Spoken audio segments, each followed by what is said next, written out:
Now, not to take anything away from his speech, I think he had a very good one, but I have the complete opposite view on this topic here. I believe college athletes should not be paid to play sports. Now, many kids grow up very fortunate to play sports they love, and by the time they reach high school, they're usually very good at either one or two sports. And if they're very fortunate, they end up receiving a scholarship to go to college to play the sport that they love. Now, like he said, not everybody receives a full scholarship, but many still receive partial scholarships, in addition to the ones that receive full scholarships. I believe that paying athletes would completely destroy the integrity of the game, and that the athletes become greedy and spoiled players. And I think that their focus would shift from the education, which is the main purpose of coming to college, to playing sports. Now I'm going to look at a few different aspects on why I think athletes should not be paid to play. The first one is, even though they don't receive any physical money, they're essentially being paid in scholarships, which gives them tuition, room, board, and books. And in addition to this, they also receive some very expensive benefits, including free academic counseling, tutors being brought in specifically for their team, nutritional advice, and strength and fitness training. All this is very expensive if a common person like you or me were to go out and pay for this on our own. In an article written by Dr. Jeff Dorfman, an economics professor at the University of Georgia, he found out all these perks add up to anywhere from $20,000 to $100,000 per year per student. Now, the range is so large because the tuition prices vary from public to private schools. And contrary to popular belief, the athletic departments at each school would actually end up losing money each year. Very few ones make a profit. In 2012, 3 writers from USA Today contacted 228 Division I schools and found out only 23 of them made a profit in the previous year. That's only 10% of schools making a profit off of their sports. Now, I'll agree that basketball and football programs bring in a lot of money each year, but a lot of this money goes towards paying towards the losses that every other sport accumulates throughout the year. Next, we need to look at different questions that we need to be answered. Obviously, the main ones are, how much should each athlete be paid? What is a fair amount to pay each one? Do you pay everybody on the team or only the star players? Or would you pay each player based on their performance of the previous game? And then another one is, do you pay all these sports or only the ones that bring in money like football and basketball? Obviously, these are impossible to answer and come with a fair solution.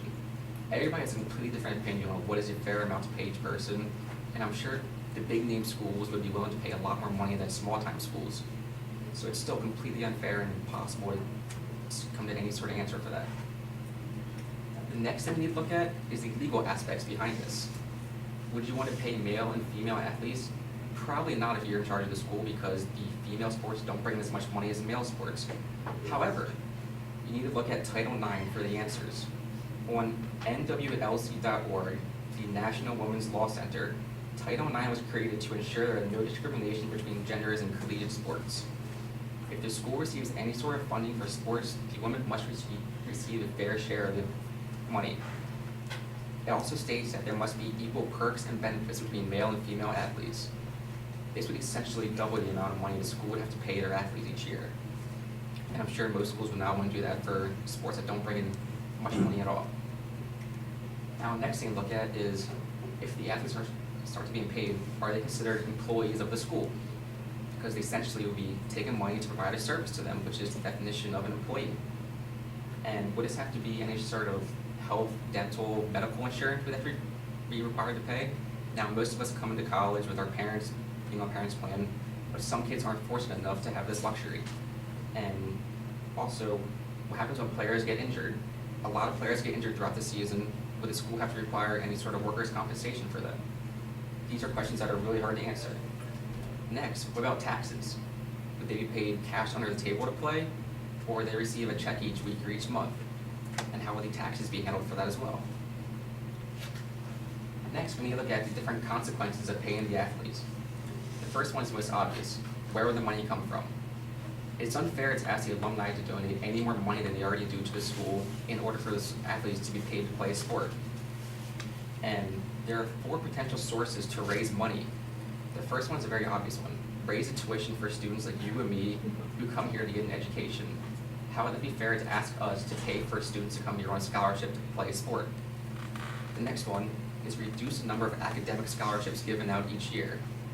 Now, this would also be unfair to the students who actually work really hard to get their grades in order for the school just to pay athletes to make them happier. Another one could possibly be ending some sort of clubs or sports. Each sport and club receives a certain amount of funding each year from the school, and if they need to come up with some sort of money to pay their athletes, this could easily end some sort of clubs or sports. Lastly, it could be some sort of budget cut.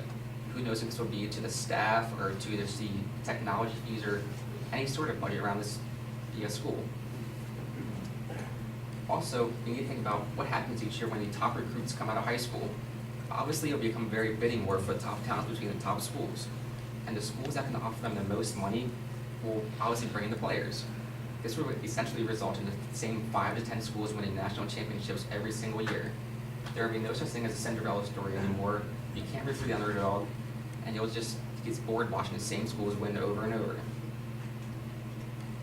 Now, my solution for this is if the athletes do want to get paid, force them to choose between a scholarship or a salary. This way they would essentially have the same amount of money in their pocket. It's just would they rather have long-term debt with their tuition fees, or money in their pocket for the short run.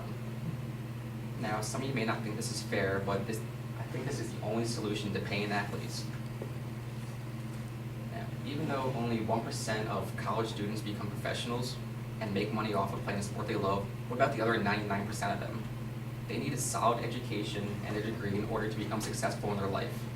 I'm sure many of them will be very fortunate in 10 to 15 years that they have their tuition paid for and that they aren't in debt coming out of college. The money that athletes want to make should go towards education and not into their pockets. After all, shouldn't students be athletes first? Shouldn't you be a student first and an athlete second, not the other way around?